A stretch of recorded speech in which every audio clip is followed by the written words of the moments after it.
Je reçois pas mal de messages en privé me demandant des conseils sur quelle certification faire pour rentrer en cybersécurité. Donc c'est pour ça que j'ai décidé de faire cette vidéo pour faire un roadmap des choses que moi j'aurais faites si je serais à votre place pour trouver mon premier emploi en cybersécurité. Donc cette vidéo, elle va comprendre des astuces, des conseils et des choses que moi j'aurais mis en place pour augmenter vos chances d'avoir un emploi en cybersécurité.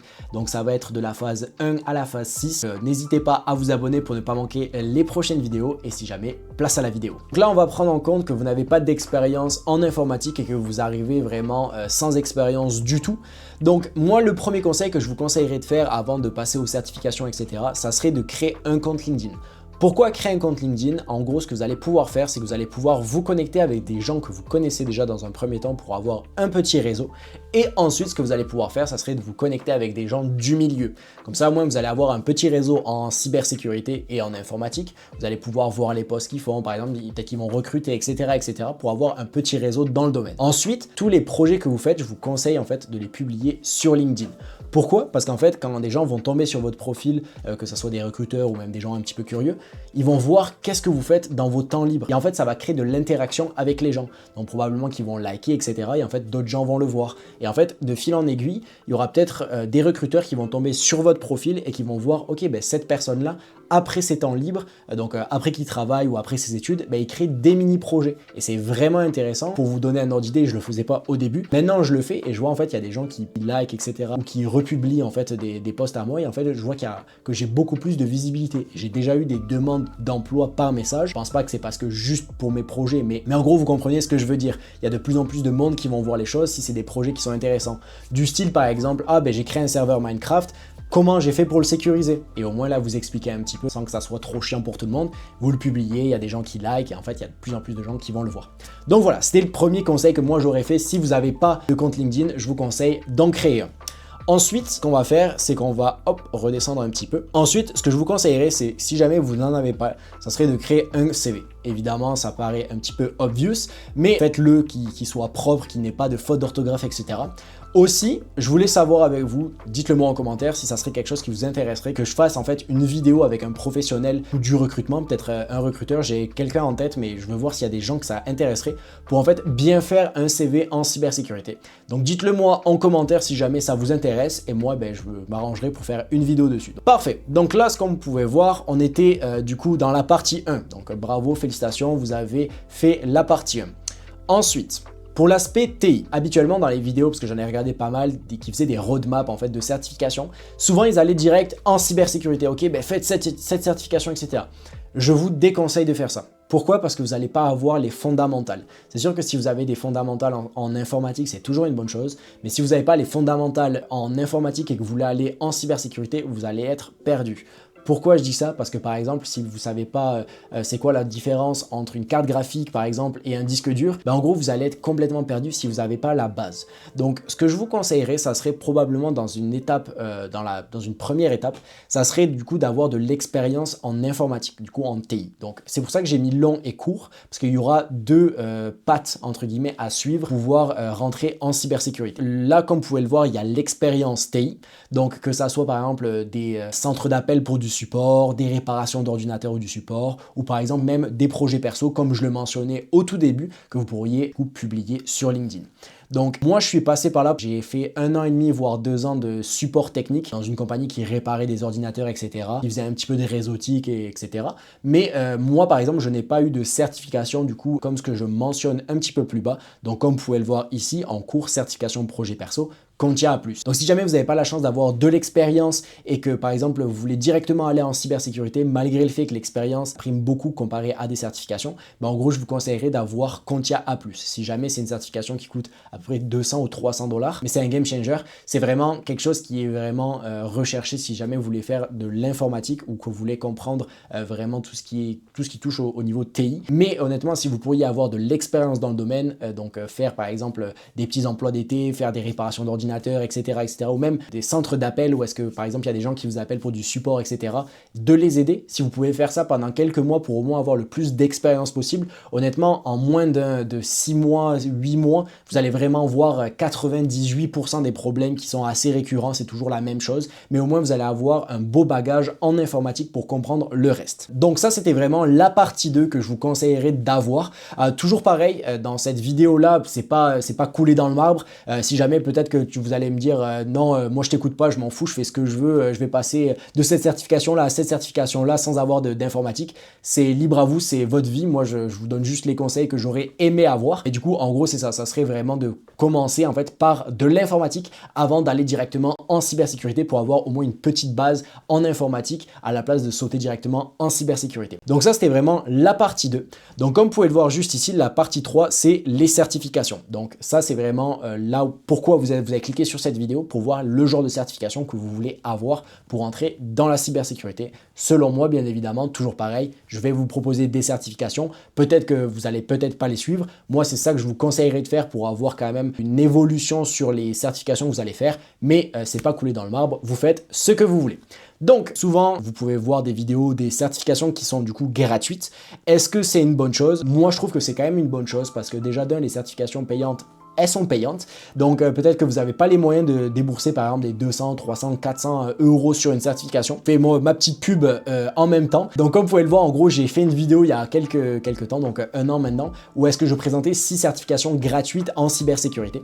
Donc ce que vous pourriez faire, ça serait vraiment commencer ces certifications-là, vu qu'elles sont gratuites. C'est genre des quick wins, comme on appelle. Ça serait vraiment qu'en fait, c'est des certifications qui vous durent 2-3 heures à faire. Vous pouvez faire en une journée, vous pouvez en faire genre 2. Et en gros, pour pas que ça soit juste du bourrage de crâne. Et en gros, en fait, vous allez avoir des petites certifications à mettre, par exemple, déjà sur votre LinkedIn ou même sur votre CV. Vous avez aussi les MOOC, etc. Mais dans cette vidéo-là, j'en parle plus en détail avec les liens, etc. Donc, n'hésitez pas à aller la voir si jamais c'est quelque chose qui vous intéresse. Donc, les pour et les contre. Donc, les pour, c'est que ça va vous former gratuitement.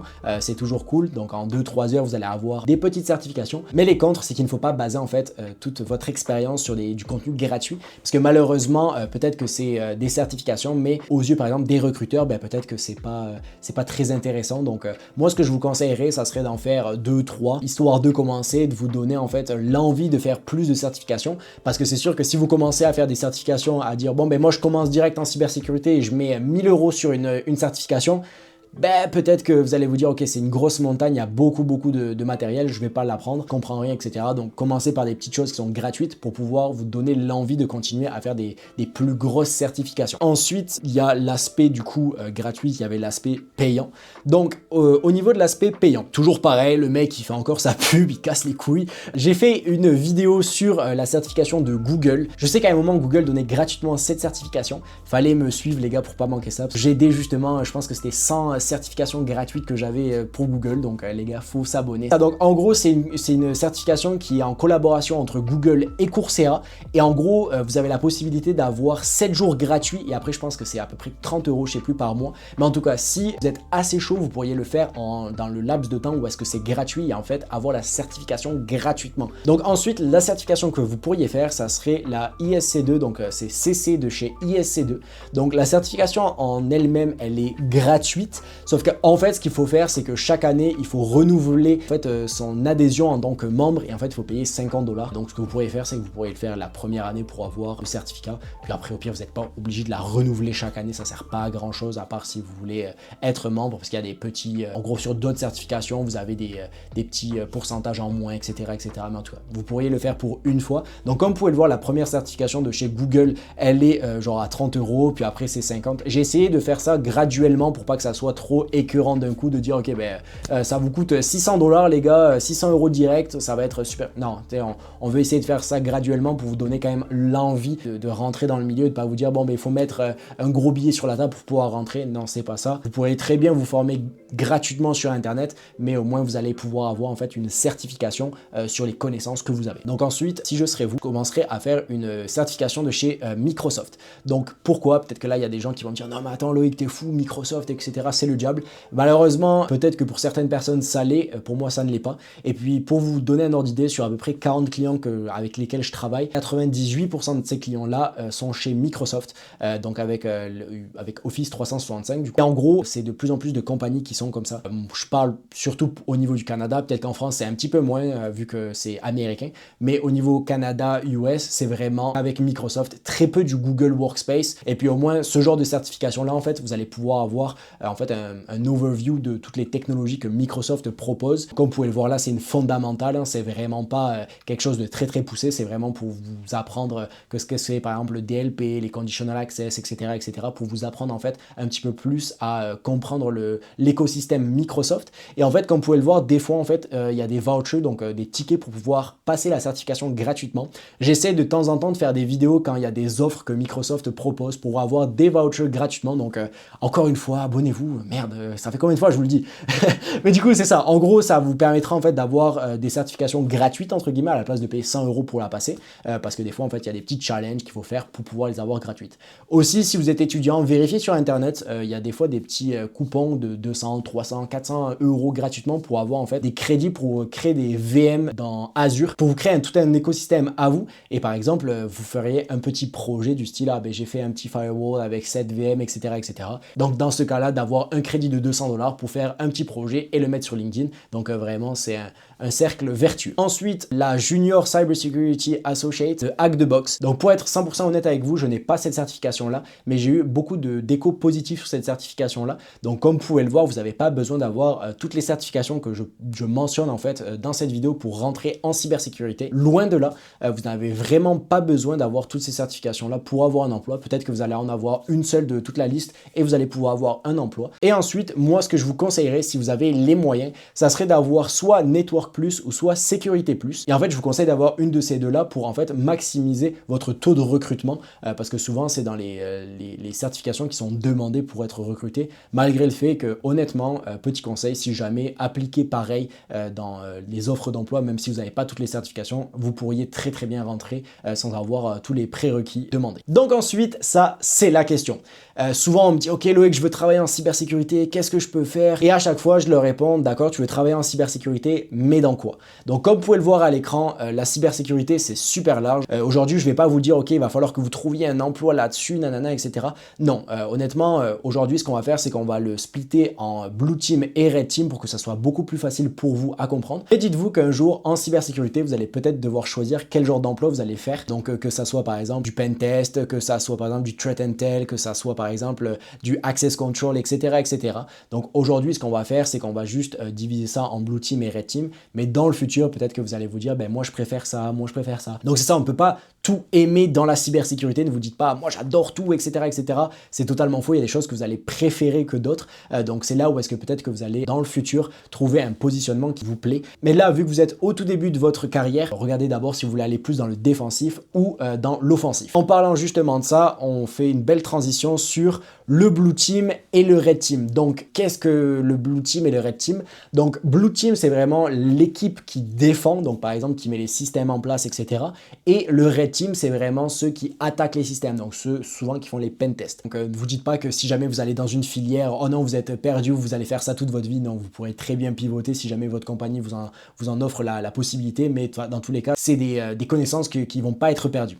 Donc pour le Blue Team, ce que je vais faire, c'est que je vais vous présenter du coup cette certification-là. Donc on est dans la partie 5 comme vous pouvez le voir. Donc c'est la certification Blue Team Level 1, donc c'est vraiment la certification de base pour du Blue Team. Honnêtement, c'est quelque chose qui est beaucoup plus pratique que théorique. C'est vraiment des certifications que moi je préfère à la place que ça soit du bourrage de crâne. C'est vraiment plus du technique. Donc c'est le genre de certification que j'aime.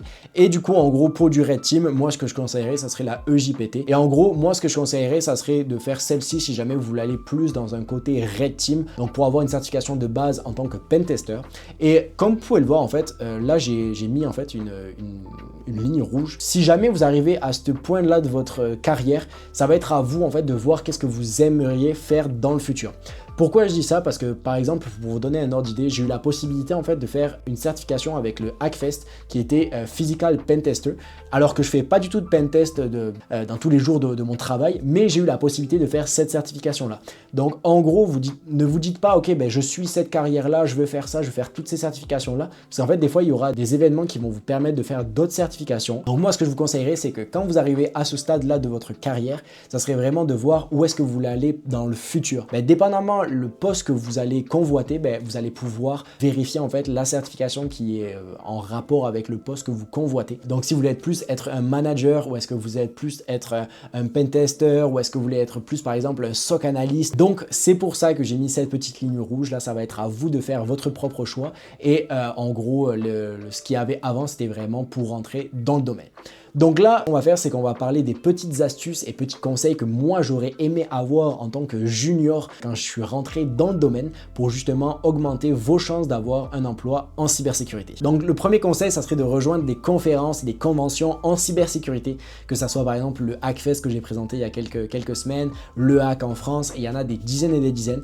Rejoignez ces petites conventions ou ces événements, c'est vraiment cool parce que déjà vous allez encore vous faire un réseau, vous allez pouvoir vous connecter avec plein de gens du domaine. Donc par exemple, si vous commencez à parler avec des gens, demandez-leur leur LinkedIn pour vous connecter avec, etc. Et en fait, il y a souvent en fait des gens qui font ces événements-là pour recruter du monde. Donc peut-être que vous allez augmenter encore plus vos chances de vous faire recruter en cybersécurité. Et puis franchement, c'est vraiment intéressant de participer à des conférences des gens. Enfin, les gens sont super intéressants. J'ai appris énormément. Donc honnêtement, je vous conseille de faire ce genre de conférence si vous avez la possibilité de le faire. Ensuite, ça c'est une petite astuce que j'ai jamais vue dans n'importe quelle vidéo. Ça serait en fait d'envoyer des subventions en même temps de vos CV. Donc en gros, par exemple, si vous envoyez des emails pour faire des candidatures, ben mettez en fait les subventions que par exemple votre province, votre ville ou propose en fait pour recruter des jeunes ou recruter tout simplement en fait des employés. Honnêtement, ça a quand même bien changé parce que par exemple, moi celle que quand j'ai commencé, le gouvernement en fait payait 70% du salaire. Et en fait, ce que ça a fait, c'est que ça a été dans mon avantage parce qu'en fait, quand je ai reparlé à mon ex-employeur, il me disait qu'en fait, ça a prouvé que j'étais vraiment motivé pour avoir un travail. Donc ça, c'est une petite astuce que moi j'ai découvert en essayant d'avoir un emploi. Du coup. Ensuite, ça c'est plus un conseil de vie, n'ayez pas trop d'ego. C'est sûr que dans le domaine est tellement vaste que vous ne pouvez pas tout connaître. Surtout qu'en plus ça évolue tous les jours, donc n'ayez pas trop d'ego sur le fait que vous ne connaissez pas tout, c'est normal. Dans un futur, vous allez voir que vous allez avoir un certain type de poste en cybersécurité et en gros, vous ne pourriez pas par exemple tout connaître. Si quelqu'un vous dit moi je connais tout sur tout de A à Z, etc., c'est un gros mytho, il connaît absolument rien probablement. Ensuite, si vous avez la chance de pouvoir le faire, faites des projets, des petits CTF, etc. Moi je suis pas très fan de CTF parce que je suis pas un pentester, mais du coup vraiment c'est ça, faites des CTF, faites des petits projets annexes que vous pourriez faire. Moi c'est pour ça que j'ai créé cette chaîne YouTube parce qu'au moins je fais des projets et en plus je peux vous les partager, donc faites de même, c'est vraiment gratifiant et en plus si vous pourriez l'expliquer à des gens. Et ensuite le dernier conseil de cette vidéo, ça serait vraiment de parler anglais. Dans le domaine il y a énormément de gens qui parlent juste anglais ou même par exemple que la documentation est juste en anglais, etc. Je sais qu'avec l'intelligence artificielle vous pouvez traduire assez rapidement, etc., mais c'est vraiment intéressant, surtout si jamais vous voulez faire des grosses conventions du style par exemple Black Hat qui est à Las Vegas, etc. C'est vraiment des grosses conventions, donc c'est vraiment des choses qui sont super importantes, ça serait de parler anglais. Donc ça serait le dernier conseil de cette vidéo pour justement avoir un emploi en cybersécurité. Donc cette vidéo est terminée, j'espère vraiment qu'elle va vous aider et n'hésitez pas à me dire en commentaire si par exemple vous commencez aujourd'hui votre parcours de cybersécurité. Dites-moi par exemple en commentaire si vous avez du coup des commentaires pour cette vidéo. Et puis nous on se retrouve pour une prochaine vidéo, n'hésitez pas à vous abonner. C'était Loïc, salut!